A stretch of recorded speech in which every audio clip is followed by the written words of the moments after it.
Hello. Welcome back to my channel. My name is Rachel Dykhuis. I am a labor and delivery nurse by day, and it's been real busy this year. And then in my downtime, I read books, and this month was a sad month for reading. So I'm doing my March recap. It is currently April 1st. So I don't really love spring, but it's still one of my favorite months of the year because it's my birth month. So the 6th is my birthday.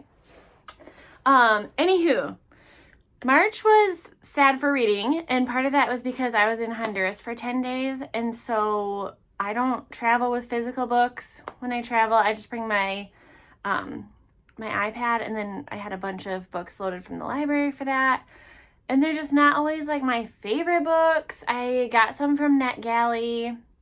They were ARCs, advanced reader copies, and they were not great.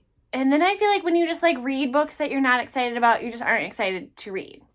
So once I got home, I thought maybe the reading would pick up. And I did read some good books this month, but I feel I worked a bunch of days in a row. And then my days off, I was so tired. And so I just didn't feel like reading as much. I did read a few really good ones, but those were kind of a rarity. And I'm excited for April. So this month's going to be good. So the first book that I read was House of Roots and Ruin by Erin Craig. So she also wrote The House of Salt and Sorrow. So this is, you can see how full of dog hair my iPad is. What a delight. So Erin A. Craig, she is a speculative writer. So fairy tale, but dark and twisted. The other one that she wrote that is not in this series that I know of is Small Favors. And again, another not haunted, but that creepy factor, which I do really like. So I gave it a 4 stars. In The House of Salt and Sorrows, there's sisters, I think there's 12 sisters and a bunch of them die. So it took me a minute to figure out that this was a later on sister that was very young in that book. And yeah, just a creepy story. It was just good. Kept me on my toes. So that was a good one. I read that one as an ebook because that one was one that I don't think there's an audiobook for, so I've just been waiting for a time that I traveled to read it. So that one was good. It's really hard to hold books with libraries for when you want them, because it's if you push it off, then it can get pushed off for too long. And if you have too many, then you can't read them. So that one I actually finished before I left for Honduras. And then the next book I read was Better Left Unsent. This was one of the advanced reader copies from NetGalley. So our main character is Millie.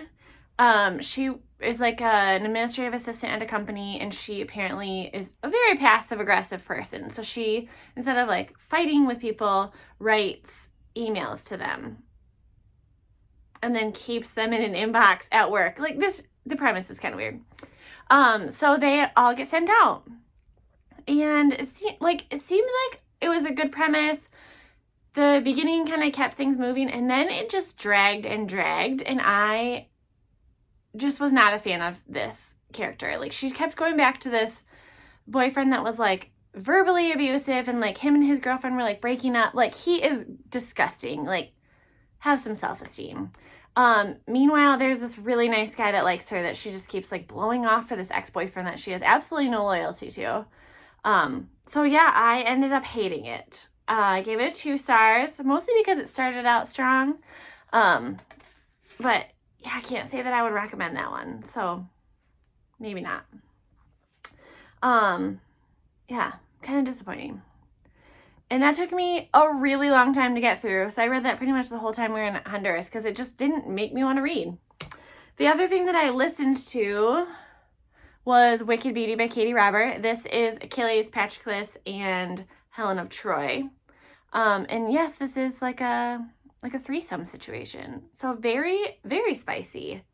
Guy and guy and girl, and threesome. So very steamy, very spicy. I liked it. So yeah, that was one of my best books this month. So I gave that one 4 stars. I feel these books, they're not looking to be literary pieces of artwork, right? It was good. It's relatively predictable. Yeah. So I like Katie Roberts books for like a steamy, like 1 or 2 sitting read. Like they're very good. And then I listened to Our Wives Under the Sea by Julia Armfield. So this, I've been recommended to read this by lots of booktubers. And it is supposed to be like a contemporary fiction with like a speculative. So there are 2 points of view. It's Mary and what's the other wife's name? I want to say it's like Lucy or some like, yeah. So Mary is the wife who was at home. Her wife went on a submarine expedition. So her point of view is like the submarine getting lost. They don't know what's happening. And then they're gone for like almost a year. So Mary is told that she is presumed dead. And then suddenly she comes back, but she's different. So she spends lots of time in the bathtub, like just like weird stuff. Yeah, it was creepy, but it also like didn't have a ton of plot to move it along. So I wish I liked it more, but I gave it 4 stars. I feel like looking back, it should maybe be more like 3. But I feel like it was just kind of like enjoyable to listen to. So like the plot kept moving. Maybe I was just so hungry for a good book after the books I read in Honduras. I also DNF'd a book. And, what was it called? I probably should have put it in here. It was another NetGalley book. It was about a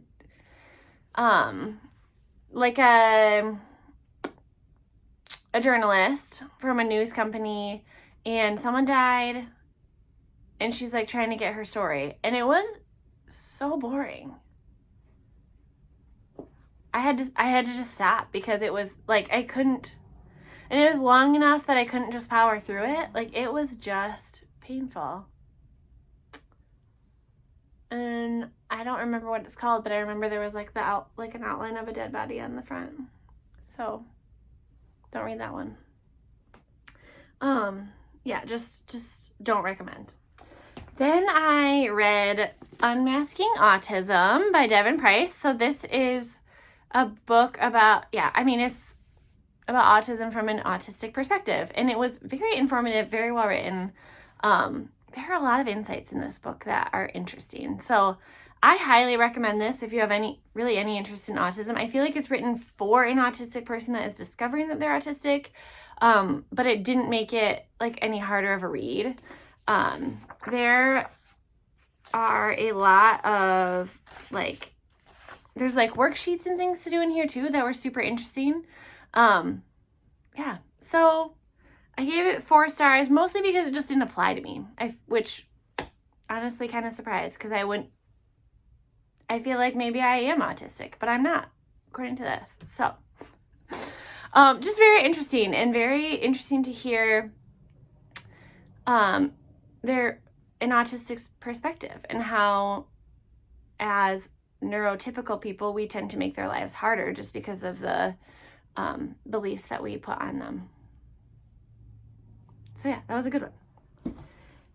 Then I read As Good as Dead. So this is the 3rd in the Good Girls Guide to Murder. So this is my only 5-star for March.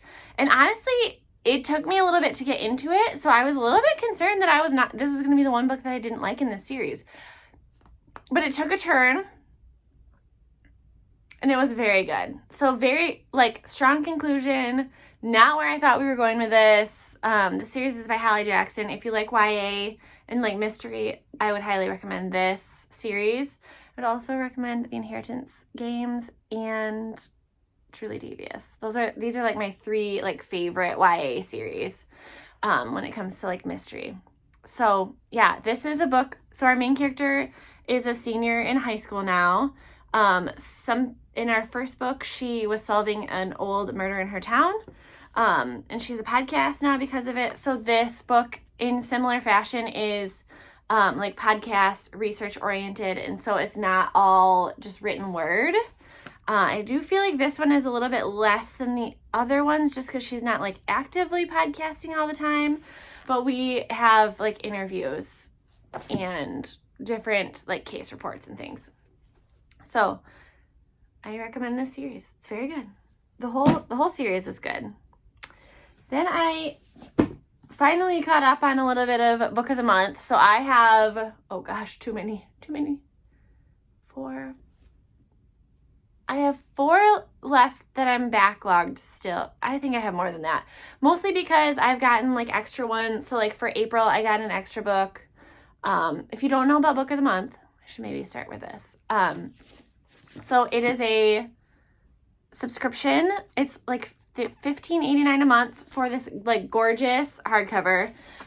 They are all the same size and they all have the book of the month logo. So when they're like lined up on their shelf, they're so beautiful. I have a lot of them. A lot of my books that I get, I keep because they're good books. Like you can see there's like every shelf has book of the month books on them. So, I would highly recommend. There's like 5 to 6 books that you choose each month. So today I got to choose my April books. So $15.89 for a hardcover, which honestly, like normally they're like $25, right? So you get a beautiful hardcover. There are 5 or 6 books to choose from each month. You can also skip for the month. I never skip. If anything, I get add-ons. And then add-ons I think are $10.99 for another hardcover book. So very much worth it. I'm so excited when my book of the month comes. And after I ordered this one in February, I feel like I heard so many good things about it. So then I was more and more excited to read it. And it was so good. This was like a one-sitting book. I gave it 4.5 stars. It was just like a little bit less than like a perfect read. But I'm very excited to read the second one because, I mean, the Crimson Moth book one, I feel like that makes me think there's going to be a second one. It also kind of left on a cliffhanger. This was very good. So our main character is a witch, and the way that you use magic is to use blood. So witches used to cut themselves, and they would get these beautiful, like, silver scars. But when power changed and witches were hunted, you could tell exactly who the witches were because they had these silver scars on their bodies. So those witches have all been hunted. And our other main character is a witch hunter. So he is looking for witches. And our witch main character uses her period blood. So she doesn't have to cut herself, which is so fascinating. And it's, yeah, so there's a lot of other elements, like kind of like an underground. It was very good. It read really fast. And I even feel like this book, like it looks like a standard, but it had such big writing. And so I just flew through it. So yeah, this was a great one. Not expecting it to be this good. I don't know. Maybe it should be a 5-star. I liked it a lot. I probably liked it as much as Good as Dead. Sometimes I like rate them off like a gut instinct right when I'm finished. And I just feel like I held this one to a standard that it didn't need to be held to. I think this might be a 5-star book. This was so good. And it just makes me more and more excited to read Book of the Month when I have like a really good one like that. Then I had to help catch myself up a little bit on books. So I read the graphic novel Sheets. So our main character is a 13-year-old girl whose mom has passed and her dad owns a laundromat.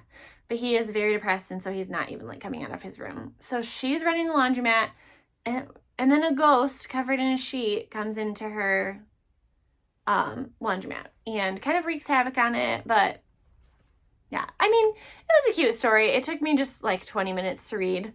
Yeah, I don't have high expectations for graphic novels, but it was good. I gave it 4 stars. It kept me reading. Then I listened to Demon Copperhead. I feel like I've had this on hold for a really long time, and so finally I was able to read it. This is by Barbara Kingsolver. I've been told that this is like a current retelling of David Copperfield. I haven't read it, so I can't compare. So Demon is our main character. He's he's born to a drug addict mom in a trailer park. And I mean, his life is just so hard. I feel like even when he like catches a break, still something goes wrong. And then the rest of the book kind of leads into like the opioid crisis in the Appalachians.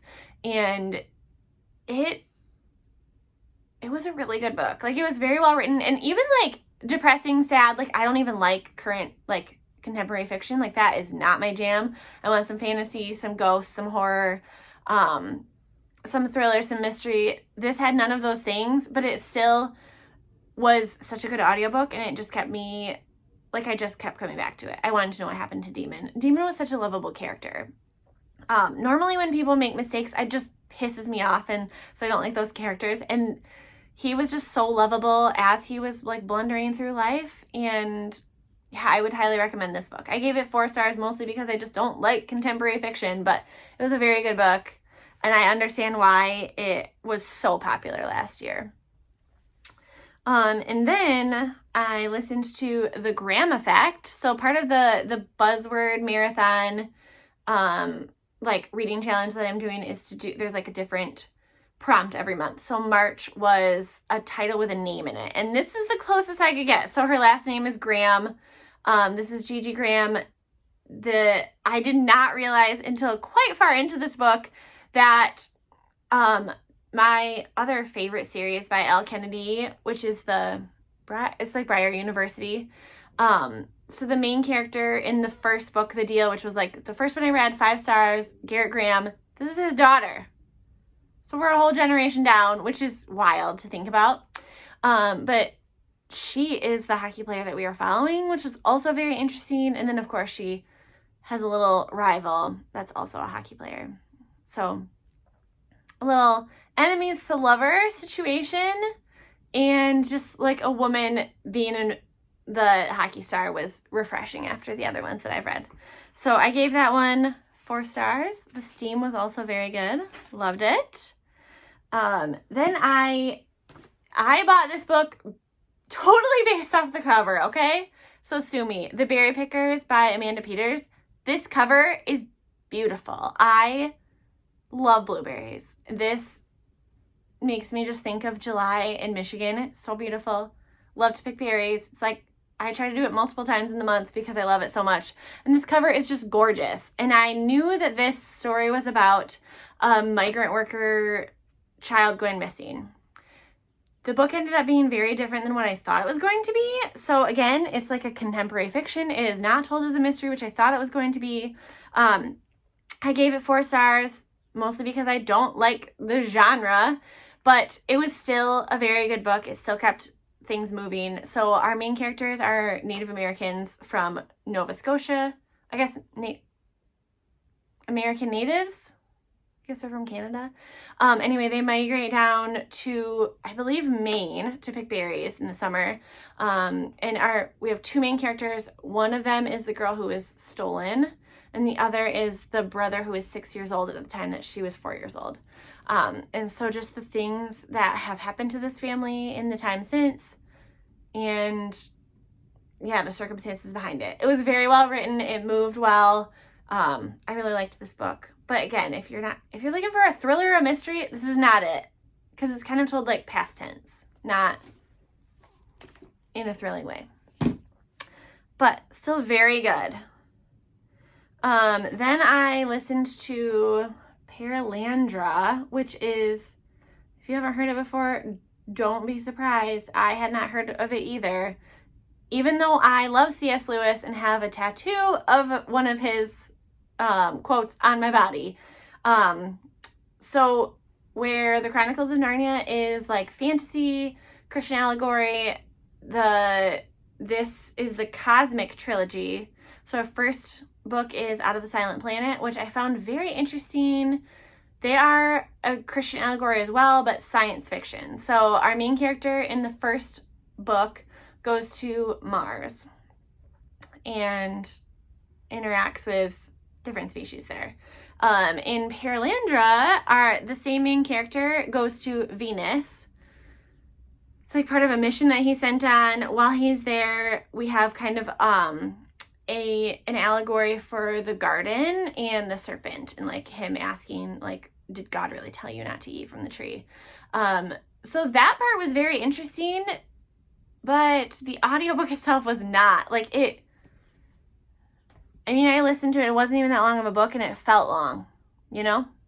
So I don't know if it was the reader or the content, but I can't say that I would like recommend it. So I gave it 3 stars. I feel like I need to finish the series just to finish it. But, so that's it. Maybe I need to physically read it. That might help. And then, I guess this actually counts as another name. I did not think that this was going to become available for me, so I wasn't going to count it towards my buzzword challenge. But The Haunting of Maddie Clare, I've read multiple books by Simone St. James. There's like Cold Cases. I honestly don't know if I could find them if I tried, but she writes murder mysteries that have a speculative theme to them. So this one was perfect. Haunting of Maddie Clare. I gave it 4.5 stars. It was very good. So this, our main character is a temp it's like 1920s. She's at a temp agency and she's hired as an assistant to a ghost hunter. So they go and try to see why Maddie Clare is haunting people. And the haunting is interesting. The characters are interesting. It was a very well-read audiobook too. So I just like kept like wanting to listen to it, which is very refreshing after the month that I've had. So ended on a strong note. And then there was another book that I really thought I was going to finish, but I just never, I didn't have good solid time to sit and read it. And it was such a good book that I didn't want to short it. I wanted to sit and read big chunks. I didn't want to read one chapter at a time because I feel like you just miss a lot. That's going on with books that way. So that was it. I read 13 books. I can't say that I'm super duper excited about any of them. Heartless Hunter was really good. As Good as Dead was good. And I am very excited to have finished that series. I love finishing a series. Yeah. Some good books, but nothing that's this was the best. I would recommend this to everyone. I don't know if you saw that Onyx Storm was announced. So January 21st of 25, I will be pre-ordering that and reading it probably as soon as it comes out. That's the third Fourth Wing book, in case you do not know. Yeah. So for the month of April, I do something a little bit different. So similar to December, because I love a present moment. So because April is my birth month, I take the books that I want to read and I wrap them up. So I do not know which books I'm going to read in what order. And I also wrapped a bunch of other gifts, pretty much anything else that I bought for myself in the last few months. Instead of just opening them and using them, I wrapped them up as presents to myself. So I'll be opening presents every day. Not the whole month of April, because my birthday is the first week, so it just feels weird to be still opening presents in April 20. Also coming this month, Taylor Swift, The Tortured Poets Department, April 19. That's exciting. I'm also going to get another niece this month. Very exciting.